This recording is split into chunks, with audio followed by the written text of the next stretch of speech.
Ladies and gentlemen, good afternoon and welcome to Indian Oil Corporation Limited Q1 FY22 Limited call organized by Batliwala and Karani Securities India Private Limited. At this moment, all participants are in listen only mode. Later, we will conduct a question and answer session. At that time, if you have a question, please press star 1. Please note that this conference is recorded. I will now like to turn the conference over to Mr. Harshraj Agarwal. Thank you, and over to you, sir. Thank you. Very good afternoon to all on behalf of Batliwala and Karani Securities. I welcome you all to the post-season conference call with the management of Indian Oil Corporation. It gives us great pleasure to once again host the management for this post-result discussion. I would now like to hand it over to the management for initial remarks, post which we'll open the floor for interactive session. Over to you, sir. Thank you, Mr. Harshraj. We welcome you all to the post-result conference call. From the management side, we have got Mr. Sandeep Kumar Gupta, Director of Finance, Indian Oil Corporation, and Mr. Ruchir Agarwal, Chief General Manager, Corporate Finance and Treasury. Along with them, we have got Mr. K.S. Keswan, DGM Corporate Finance, Mr. Subhajit Sarkar, SFM Treasury, and myself, Prabhat Himmatinka, General Manager, Treasury. To begin with, Director of Finance will briefly touch upon the quarterly performance highlights and then he will take the questions. Now, I'll request Director of Finance, Indian Oil, to address the meeting. Yeah, good afternoon to you all. I hope you are all safe and sound and have received the updates post the declaration of the results. I'll touch upon the highlights to begin with. As the country witnesses decline of the deadly second wave of COVID-19 and economic activities are returning to normalcy, Indian Oil, being the energy of India, stands steadfast and more future ready to meet the energy demand of the nation. When the second wave of COVID-19 wreaked havoc across the nation, Indian Oil went beyond business priorities to support fellow citizens in the hour of crisis. In the face of a massive surge in demand of medical oxygen, Indian Oil diverted the high purity oxygen used in the MEG plant at our Panipat refinery complex to produce medical grade liquid oxygen for the masses. Several tankers of ISO containers for liquid oxygen transportation had been deployed across the country. In our quest of differentiated offerings for the customers, Indian Oil launched Extra Green Diesel. Available at select stations, this new age fuel utilizes 7% biodiesel blending to offer an eco-friendly energy solution for our environment-conscious customers, increases fuel economy by 5 to 6%, lowers noise and offers better combustion and results into reduced carbon emission.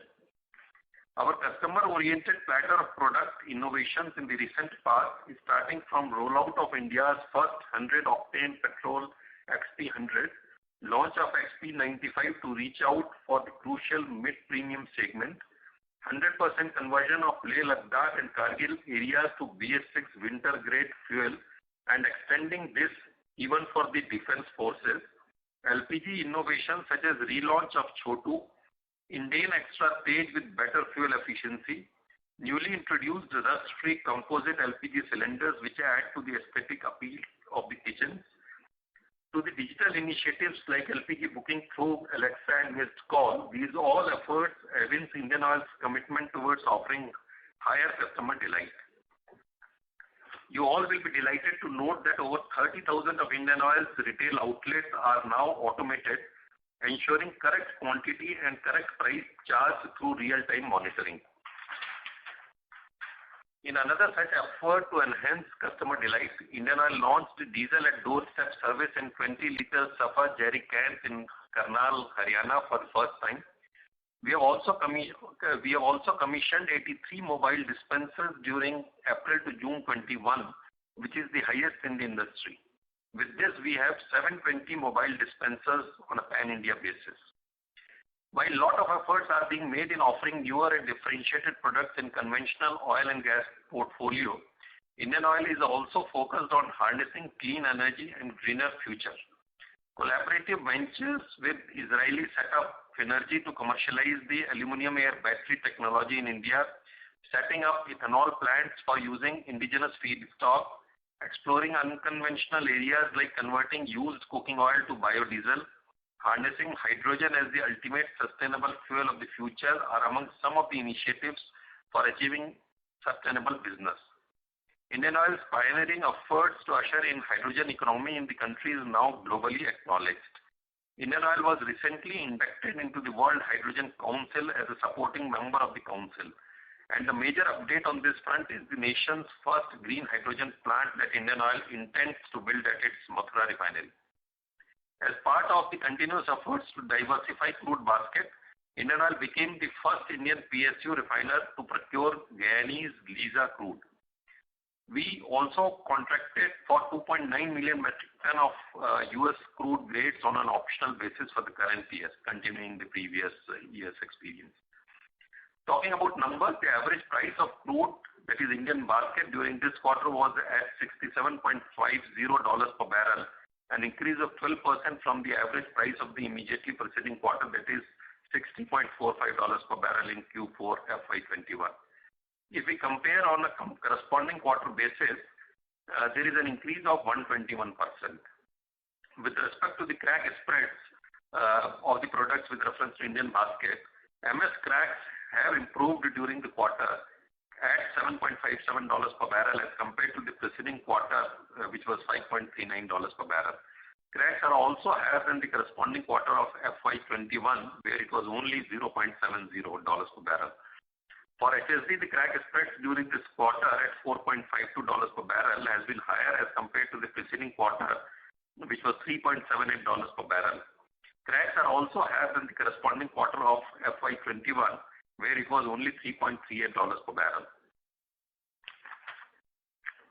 Now, as far as petrochemical spreads are concerned, the spread for polymers in this quarter at $620 per ton was 10% lower than the previous quarter, which saw $690 per ton, and about 7% higher than the corresponding quarter of FY21, where it was only $581 per ton. In case of PTA, the spread during this quarter was near about the same as was in previous quarter, around $200 per ton. However, this was 19% lower than the corresponding quarter of FY21, which was at $248 per ton.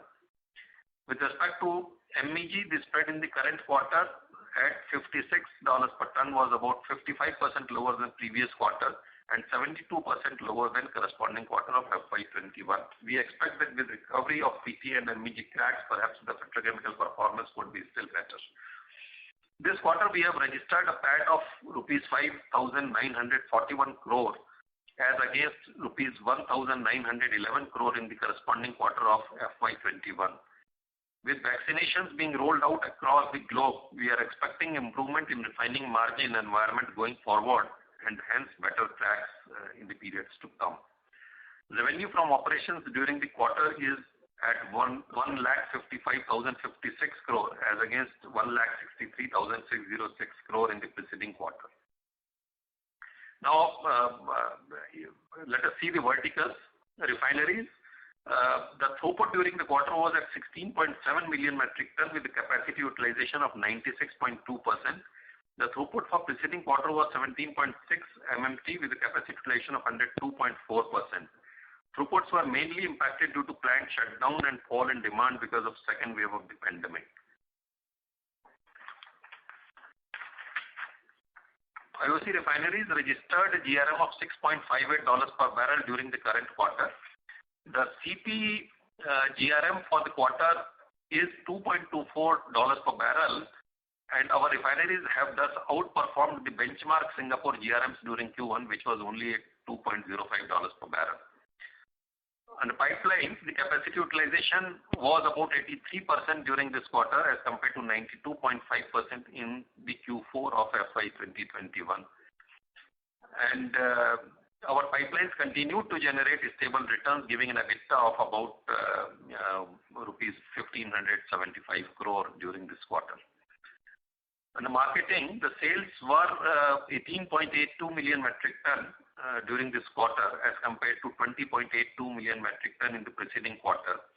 and petroleum sales during the corresponding quarter of FY21 was at 15.48 million metric tons. The marketing EBITDA for this quarter stood at rupees 5,425 crores as against rupees 3,443 crores during the previous quarter. And petrochemicals, the business reported an EBITDA of rupees 1989 crore as against rupees 2248 crore in the previous quarter, which was mainly because of a very healthy polymer cracks. The borrowings as on 30th of June 21 stood at rupees 85,720 crore as against rupees 94,413 crore as on 31st of March 21. And these figures do not include the lease obligations pursuant to revised MCA guidelines. Now I end my briefing here and will be glad to take your question. Thank you very much. Certainly. Give me a few seconds.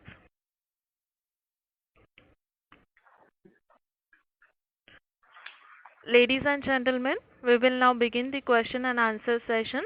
If you have a question, please press star 1 on your phone and await your turn to ask the question when guided by me. If your question has been answered before your turn and you wish to withdraw your request, you may do so by pressing star 1 again. Participants, please restrict your questions to maximum 2 at a time.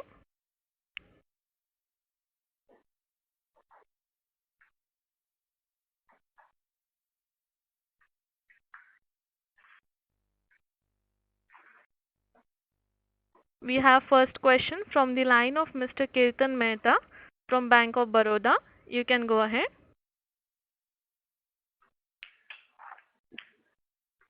Thank you, sir, for this opportunity. My question, just one. Yeah. Go ahead. Hello, is this audible now? Yes. Yes. Could you give me us an idea about the inventory gains on the marketing side, some color on it? Last quarter, you have sort of stopped giving us an indication about the inventory gains on that side, but any color would be useful. No, so we do not want to disturb the practice which we started last quarter. And there are a lot of things, as I explained during the last quarter also, there are a lot of things which impact the results of the company.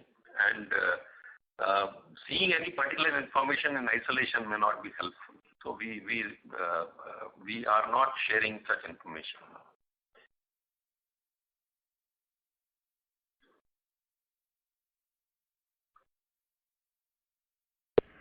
Mr. Mehta? Completion. Yes, ma'am. Yeah, you Are can you able go to ahead. hear? Yes. I was asking about the project progress and particularly the projects which are due for commissioning this year. Is there any impact due to the sort of the wave 2 that we have noticed? No, you must be aware that we exceeded our capex target for last year, and so that means all our projects were running perfectly okay. Maybe a minor slip somewhere, but there is nothing worth mentioning.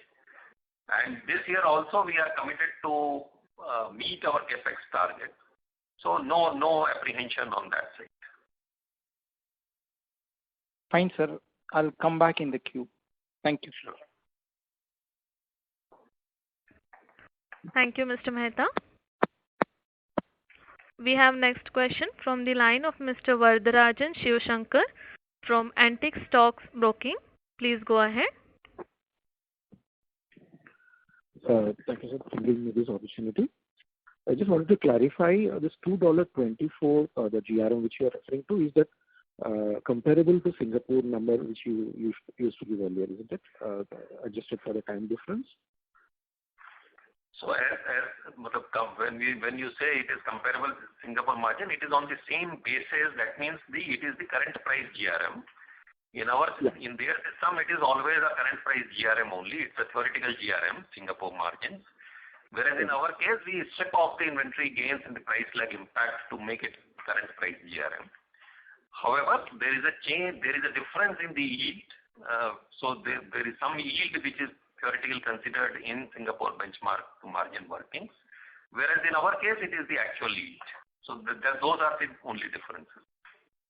Understood, sir. Secondly, on this new energy initiatives, would you be able to give some kind of a capex outlook over the next I couldn't get 2 you. years? Which initiatives? All the new energy initiatives, clean energy initiatives, your hydrogen, your battery, all these corporations, any capex numbers which are available? Capex numbers? Yeah, any kind of expenditure you are planning. We are coming up with 2 ethanol plants, you must be aware. That is, I think, 700 crores each, that is prepared at Panipat 2G and 3G. Other than this, CBG, you must be aware of CBG, compressed biogas, that 5,000 plants are being commissioned by Government of India, against which Indian Oil has already, these are not directly being done by Indian Oil. However, we have tie-up agreements with them. So this will be, I think, together this is going to involve, because each plant will be having a capex of around 50 crores. So 5,000 plants you may calculate. And then 11th, we have already given this terms of appointment for 1,100 plants for CBG. Other than this, we have got EV stations we have already created in our 257 EV stations have already been created at our retail outlets. And further, we have plans of 1,800 EV stations, EV charging stations at our IOC retail outlets. So, Varatharajan, actually all these investments in these areas, they are far in front of what capex we are used to do. So that is why we do not pay much attention to the capex in these things. You have to see the big picture. The big picture is that we are in tie-up with the Israeli company Phinergy, and they are working on aluminum air battery technology. And if that technology concept is proven, we have an understanding of proving that with 2 vehicle manufacturers. And if that is successful, then we have already registered a company in India for manufacturing the aluminum air battery. So that is the big picture. If that happens, we will perhaps be the leader in the technology in this area. Sorry. Yeah, please ask. Sorry, go ahead, please go ahead. And similarly in other areas also, but we are seeing the transition, and we are trying to make a pitch so that because with the transition, if there is any impact on the fuel sales, then we can make up that loss through these new energies. And in hydrogen also, we are working on a lot of methods of hydrogen generation. On pilot basis, our CNG plant at Rajghat is proven now, and now double savings also are in public domain now. And we are also trying to run some vehicles on hydrogen generated at our Gujarat refinery, and buses will run to Statue of Unity and Sabarmati Ashram from Vadodara refinery. Similarly, we are also planning to run buses from Delhi to Agra. So these initiatives we are taking, and now with our membership in the Hydrogen World Council, we will further strengthen our initiatives in this direction. That's fine, sir. Thanks, sir. Just one small thing on this Mathura hydrogen plant. Any insight as to what is the size and any kind of end use you are currently planning, or it's more like currently in the plan stage? So we have conceived this, and we will definitely do it, but it is on the drawing board stages as of now. We have windmill power elsewhere in the country, which we will sort of wheel back to Mathura refinery and generate green hydrogen from Mathura refinery. But the capex and the capacity, etc., is still being worked out. Fair enough, sir. Thanks, sir. I will stand back. Thank you, Mr. Varatharajan. Before taking the next question from the line of Mr. Prabal Singh, participants are requested to press *1 and get in the queue. We have question from Mr. Prabal Singh, which is from Centrum Broking. Please go ahead. Thank you very much. Am I audible, sir? Yeah. Yeah. So just wanted to, you mentioned about the fact that FY22 no delays are envisaged in any of the projects. I just wanted, if you can just briefly reiterate the major projects that are being held and the capex guidance for this year, sir. Yeah, Prabhat. And Prabhat Singha, I'll just tell you major capex. There's one to start with. There's a pipeline project, Paradip Hyderabad pipeline, which is under completion. Almost 95% is completed during this year.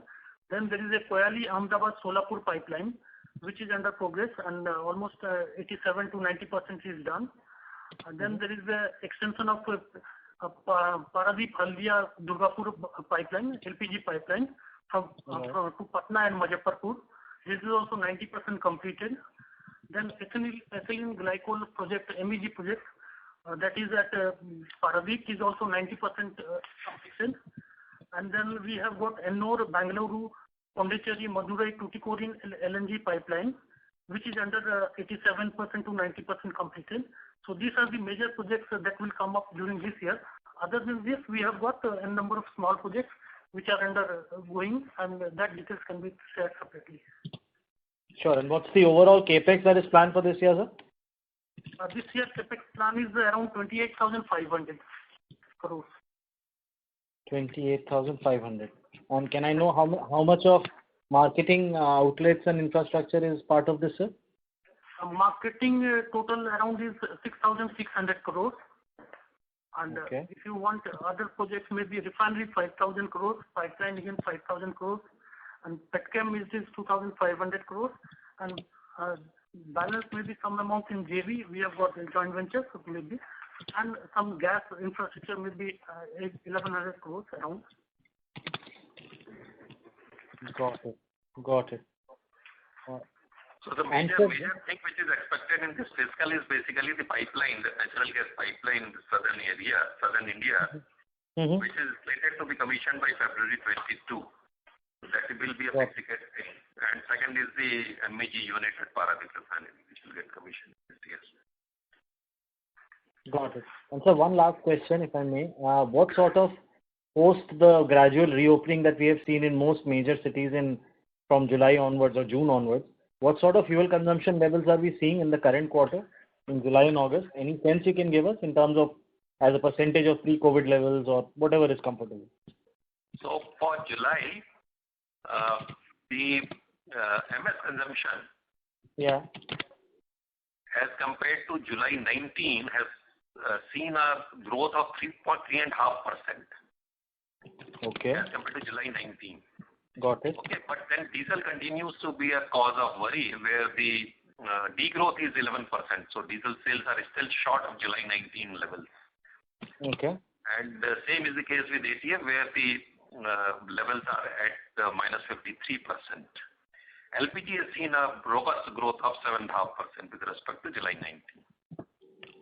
So with the opening of economy, we believe that ATF and diesel should also recover handsomely. So, sir, for diesel, is it the industrial demand that is still basically the worry, or even diesel transportation demand? It is the public mobility which is not there, and that is taking its toll on the diesel consumption. So the moment the public mobility starts, the buses, etc. Right. So, and definitely there can be a small impact because of industries also, but then I think industrial is more or less okay. So it is mainly the public transport, STUs and private school colleges are not open, so that consumption is not there. So those things are the biggest. Railways are not running to their normal levels. Right. These are the things which are affecting. All right, sir. Thank you so much for the detailed answer. I'll come back if I have more questions. Thank you. Sure. Thank you, Mr. Sen. We have next question from the line of Sabri Hazarika from MK Global. Please go ahead. Good afternoon, sir. Just one question. Your chairman mentioned about the Petronas JV being expanded in scope to include retail outlets, and probably you are looking to launch a separate brand altogether.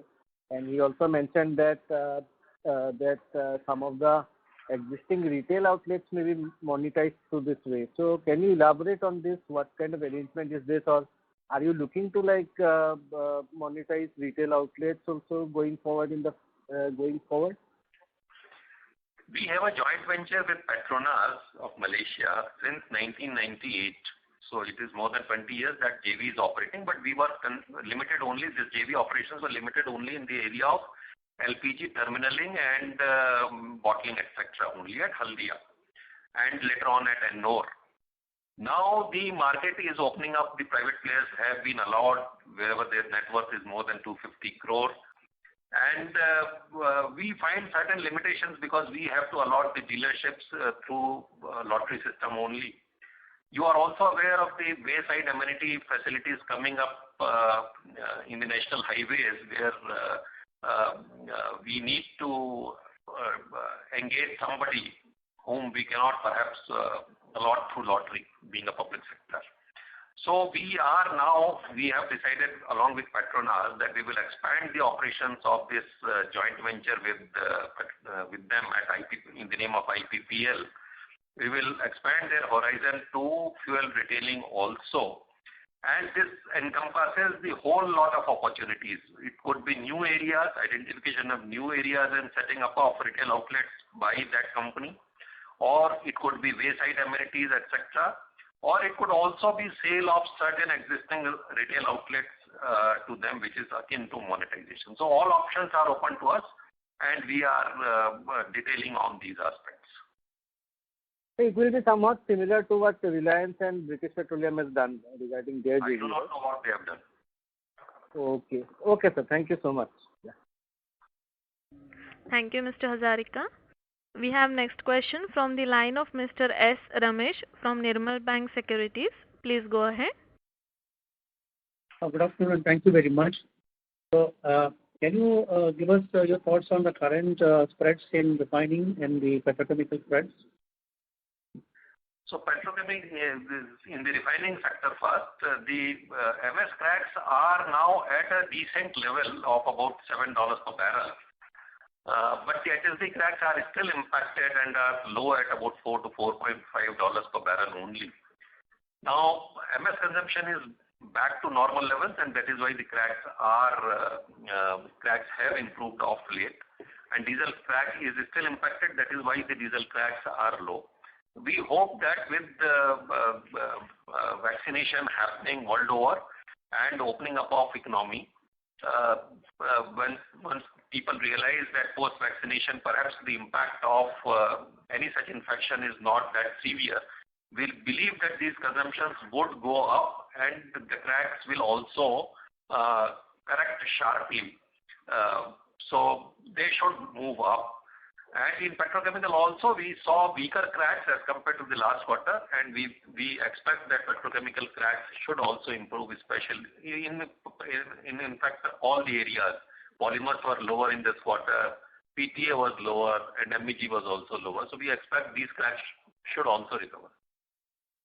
So as a follow-up, what is the current status of the polypropylene utilization in Panipat? We were planning to import propylene and do that. So what is the status now? So that did not materialize because that was not found to be viable. So our capacity utilization is still something which we are working upon. It is low at about 60%. It is still low. That plan did not materialize. So we are working on various means how to improve that capacity utilization. Thank you very much. Thank you, Mr. Ramesh. Before taking next questions, participants are requested to press star 1 and get in the queue. We have next question from the line of Mr. Nitin Tiwari from Yes Securities. Please go ahead. Hi, sir. Good afternoon. Thanks for giving me the opportunity. So my first question is related to the inventory levels that we have for crude and refined fuel. So what are the number of days of inventory that you are holding in first quarter, and how does that compare with the average number of days we usually hold? We roughly at any given point in time hold about 16 million ton of inventory, which consists of about 50% crude, 50% product and intermediate. and you can calculate the number of days based on that. Right. So we were maintaining our average level in this quarter as well. Right. And second question is regarding, sir, the fuel swapping arrangement that we have with other oil marketing companies. So of the entire fuel sales that we have in any given quarter, how much of that would roughly be swapped with other companies? No, but how did you get this information that we swap with others? So this is a general understanding, that we have from some time, that there is a fuel swapping arrangement which exists with other oil marketing companies. Correct me if I'm wrong, Wood. Yeah, this is there maybe, but because of, refineries cannot be everywhere. So some places we have got refineries, some places maybe OMC must be having refinery. So for the transportation cost, this is being done. However, this volumes and quantity may not be at this time, may not be available with us. This is not any stocking arrangement. Right. This is a trade arrangement where at some places we give to other companies and take from those companies at some other place where we do not have refineries. So this is a trade arrangement, but not a stocking arrangement. What? So answer my. Not aware of any such stocking arrangement. My question was related to trade arrangement only. If we can get some idea around, what is the quantity involved which is there in this trade arrangement? That's the only limited question. No, I do not have that information right now. Right. So secondly, my second question is a more broader question in terms of the outlook for petroleum products. As you usually mentioned at the beginning of the call that you've taken a number of measures in terms of basically green energy projects and sustainable development. So how do you see the demand for petroleum products panning out for India over next decade? And in that backdrop, would you believe that refinery expansion projects and investing in refinery expansions make sense? Because there's a wider perspective that maybe the petroleum demand is sort of reaching a peak, and there's a lot of conversation around penetration of EV and green fuels like ethanol and biodiesel and all that. So if you can give us some perspective as the market leader, industry leader, that what are your thought process? So we have mentioned it earlier also that we have very carefully taken decision for expanding our refinery capacity. We have estimates from various agencies and we have our own estimate which says that MS as well as HSD growth is going to be there for at least a decade at a level of about 5 to 6% or 4 to 5%. So these demands are going to go up for foreseeable future, and transition though will happen, but it will not assume that scale or will not happen that soon, which will sort of render any of our project as unviable or uneconomical. So because the absolute energy demand of the country in the wake of the growth which we are anticipating is going up, so the consumption of fuel products will also grow. Their growth speed may perhaps slow down a little bit, maybe after a decade or so. But as of now, we do not have any apprehension. Right, sir. Thank you for answering my question, sir. I'll get back in with you. Thank you, Mr. Tiwari. We have next question from the line of Mr. Manikanta Gare from Axis Capital. Please go ahead. Yeah, good afternoon, sir. Thanks for providing me the opportunity. Just a couple of questions from my side. First one is the other EBITDA. Looks like there is a fall from last quarter. It was 927 crores last quarter. It is 211 crores. So where is this impact coming from for other EBITDA, sir? That's my first question. We'll get back to you. You can go ahead with the second question. Okay. So we have currently 257 charging stations, which were mentioned by Prakash sir at the retail outlets. So what is the amount of capex required per charging station here? And earlier, I think last year there was an MOU signed with NTPC, Power Grid, Hyundai, Tech Mahindra, and Tata Power for this EV charging point. So what is the status of this MOU, and what is their involvement here? That is my second question. charging station, first charging EV charging station, the capex as such we are not at this moment having the capex, but that may be now we should not give figure, maybe may not be there. But the thing is regarding tariffs, maybe lot of things are going on. However, that is maybe at an appropriate time that will come out from our company will disclose that. Okay. So, but is it fair to understand that the entire capex is being done by us as of now for the charging points? As of now, it is being done by IRC only, by us only. Understand. So just last question from my side, if I can squeeze in. What is the current utilization of the refinery, sir? Because I think yesterday, on Friday, chairman sir mentioned that current refinery utilization was at is at 90%. Is that the case? Yeah, it is around 90% for the month of July. Okay. Is it because to be precise? Sure, sir. Is it because Paradip refinery shutdown has already been taken, or what is the reason there, sir? Because the demand is increasing only after the wave 2. So why the utilization has fallen? So it had basically we can run the refineries even at a higher level, but then it has to correspond to the demand also. Diesel, you are aware, is our major product. So the refinery run rates is also a factor of the demand which is there in the country. Understand. Thank you. Thank you so much, sir. Thank you, Mr. Kare. Ladies and gentlemen, before taking the next question, participants are requested to press star 1 and get in the queue. We have next question from the line of Mr. Vardarajan Shivshankar from Antique Stock Broking. Please go ahead. Thank you. Thanks for the opportunity again, sir. Just this LPG claims with the government, I know these numbers are very, very small now. However, conceptually, just wanted to understand for the current quarter or 1Q, have the claims been filed or is the government paying it? Any update on that?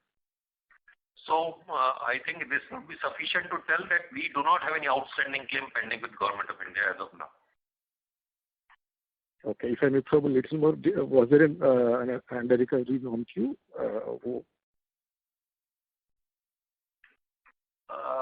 I'm not giving that detail, but you can take that as of 30th of June, there is no amount which is outstanding from Government of India due to these monthly claims. Fair enough, sir. Thank you. Thank you, sir. We have next question from the line of Mr. Vidyadhar Dhende from ICICI Securities. Please go ahead.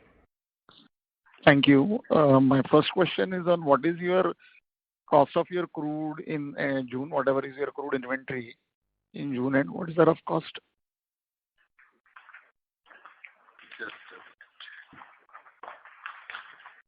So on 30th of June, the valuation rate was 63.75.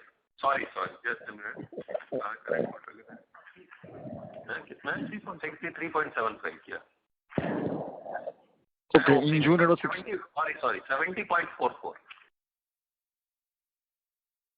70.44. Yeah. Thanks. And the second question is regarding what was mentioned earlier in the call regarding the compressed biogas. It was not very clear. He seemed to suggest that you are going to invest in 1100 plants. And so 50 crores is the cost of the plant. I suppose what is going to be your investment? How does that work? Investment is zero. Okay. Government of India wants to put up 5,000 such plants by 22-23 perhaps. And the oil companies have been asked to issue letters of intent to the intending entrepreneurs so that we can give them the price and the offtake assurance. Okay. So it's more about offtake. Yeah, it is about offtake only. So no real capex in CBG. No real capex is involved in these plants. Okay. That's it from me. Thanks. Yeah. Thank you, Mr. Dhende.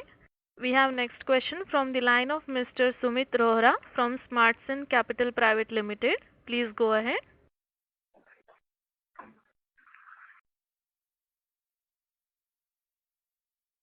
Mr. Rohra? Mr. Sumit Rohra, your voice Hello. is Yes. not audible. Yes, sir. Yes. Yeah, you can go ahead. Now? Okay. Yes, yes. So firstly, sir, many congratulations on a great set of results, and hope you and the team and everyone at IOC are keeping safe. Sir, now I have a couple of things which I wanted to ask you. So, sir, firstly, our marketing EBITDA has been very healthy at about 5,400 crores. So, sir, just to understand, give or take 5% here or there, can we expect that, we are on course now to do about a 20,000 crore EBITDA in terms of marketing? So secondly, I wanted to ask you on this, which you spoke very briefly about, was the Indian Oil Petronas JV on the fuel detailing part. So today, Indian Oil has about 32,000 outlets, and there is one company already which has done some deal with a foreign company, and that valued at about 10 crores per outlet. So even if you assume at about 5-6 crore rupees an outlet, so sir, our fuel detailing business would be something like 2 lakh crore, which would be 2 times the market cap today what we are. So if you can, sir, just highlight and make us understand that, our business is very valuable in terms of, all the verticals we have, whether it's refining, pipeline, but the fuel detailing is I think the most prized possession in our crown. So if you can just help understand a bit on this venture, and can we unlock some value from this, sir? Yeah, so first was what? So the first part was the marketing EBITDA.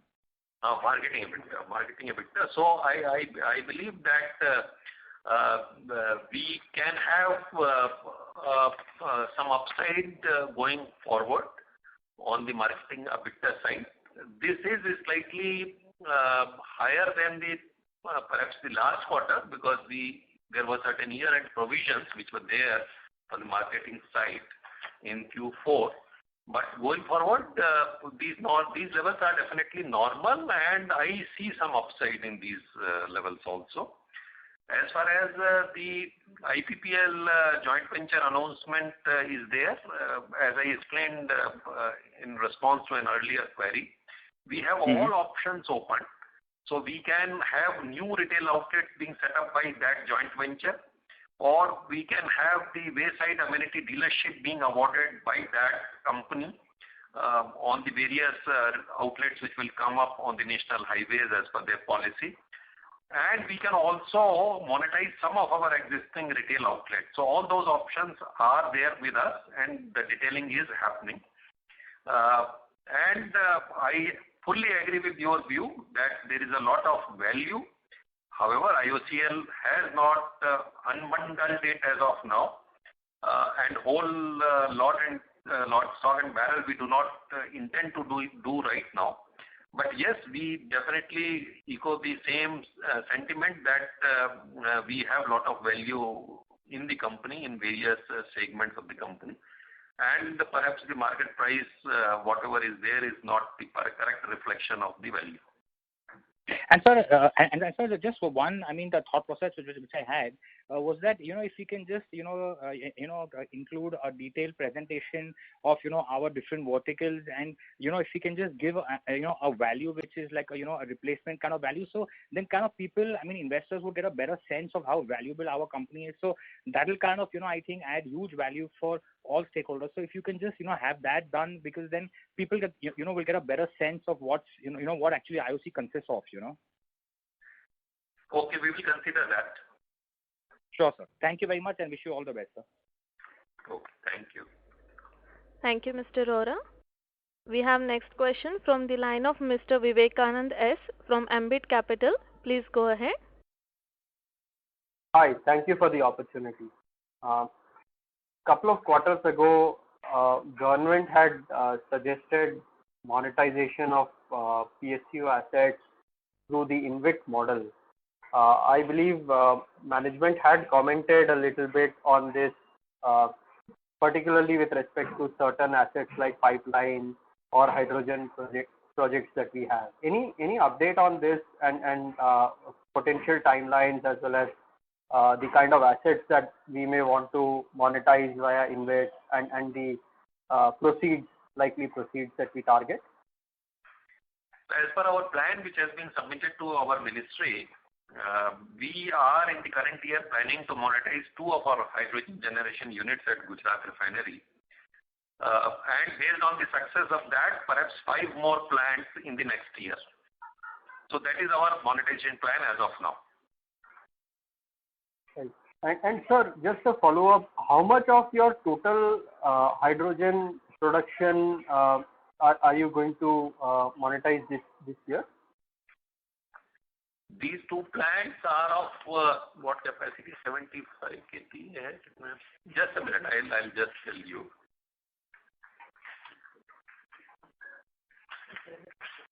We will share with you separately. Okay. Okay. Thank you. Thank you, Mr. Vivekanand. We have next question from the line of Mr. Iqbal Khan from Edelweiss AMC. Please go. Yeah, hi. Thank you for providing me this opportunity. Sir, one simple question I have. We have the operational highlights wherein you have mentioned the capacity utilization at 96%, the refinery utilization. However, if you remember, in the last quarter you had mentioned the refinery utilization for the month of April was 96, and followed by May it was 84. So does that mean that the refinery utilization in June has gone more than 100%? Or, I mean, is my understanding correct on this, or the operational highlight number which you have mentioned, 96% utilization during this quarter, is that right or wrong? So this is my question for this. It is right. So you mean in June the utilization level went above 100%? I do not have a number for June as of now. Okay. But the 96.2% is correct. Okay, fine, sir. Yeah, that's the question from my end. Thank you. Thank you, Mr. Khan. We have next question from the line of Mr. Shivam Bajaj as an individual investor. Please go ahead. Hello. Yes. Am I audible? Yes. Yeah, hi. Good afternoon, sir. Good afternoon, everyone. First of all, I'm proud to associate with IOCL. I've recently added IOCL into my portfolio. I have a few suggestions in this call and a few questions also. So I'll proceed with the questions. Questions first. Sir, do we have any monetization model on the EV charging stations on the per charge basis? No, we have not put up many EV charging stations. So where is the question of monetizing them as of now? Well, not as of now, but in the near future, can we consider that as well? So we will see that in future. I can't say right now. Okay. And so also, as one of my suggestions, can the IOCL also have its EV financing business also, because the EVs are coming at a costlier price. So for affordability, we can also have a financing business for EV in the near future if this can be taken as a suggestion. We do not have such plans. Okay. Also, one of my suggestions goes for the Indian business. I can see that there are certain problems while linking the LPG ID in the Indian Oil app. So if that can be taken online and the Aadhaar updation of the ID can be taken online, it will be much seamless. You can send your suggestion to our team. We will explore it. Okay. All right. Thank you so much, sir. Thank you, Mr. Bajaj.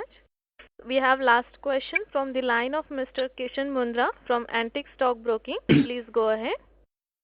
Yeah. Hi, sir. Just one question from my end. Is it possible for you to give the CapEx guidance for next 2 years as well, FY 23-24 as well? It will be, now current year 28,500 is the target, and we expect that in the future years also it will be of the same order. So something around 30,000 crore. Understood. That's fine. Thank you. Thank you, Mr. Mundra. Now I would like to hand over the floor to Mr. Harshraj Agarwal. Please go ahead, sir. I would like to thank the management and everyone for taking time to attend the call. Thank you, everyone. Thank you. From the management side of Indian Oil, we'll thank everyone, all the analysts, all the investors. Thank you, everyone. Yeah. Thank you, Batliwala and Mr. Harshraj. Thank you. Thank you, ladies and gentlemen. This concludes your conference call for today. We thank you for your participation and for using iJunction conference service. You may disconnect your lines now and have a great day ahead. Thank you.